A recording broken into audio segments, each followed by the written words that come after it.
Idineklara ng Malacanang ang September 5 hanggang October 5 bilang National Teachers Month.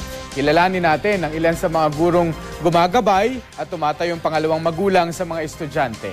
Nagbabalik si Jet Arciliana ng GMA Dagupan.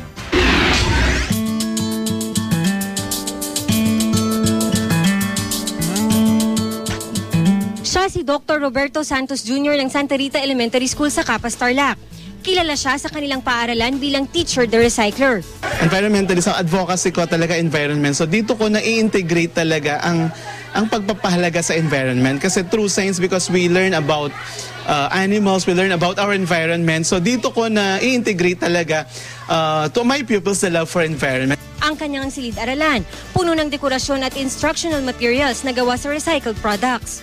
Asset na maituturing ng Santa Rita Elementary School si Teacher Robert dahil na rin sa kanyang credentials at sigasig sa pagtuturo lalo na sa mga katutubong AITA.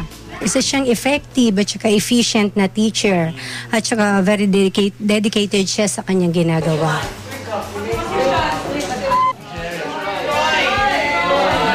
Siya naman si Dr. Annie Rodriguez ng Philippine Science High School, Southern Mindanao Campus sa Davao City. Dahil nakita niyang iba-ibang kinamulatang kultura ng kanyang mga estudyante, bumuo siya ng teaching strategy na angkop sa kanila. Knowing that ang ato ang fulfillment na sa pag makabalutang makatuon ang mga bata. Ang guro naman na si Hilda Montaño ng West Visayas State University sa Iloilo City, kilalang aktibo sa paglahok sa iba't ibang gawain sa komunidad, bukod pa sa pagtuturo ng psychology.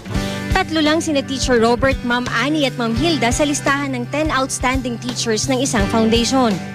Masaya, at the same time, very emotional ako. With great pride that I carry the name of West Visayas State University, representing our institution and at the same time being an Ilonggo.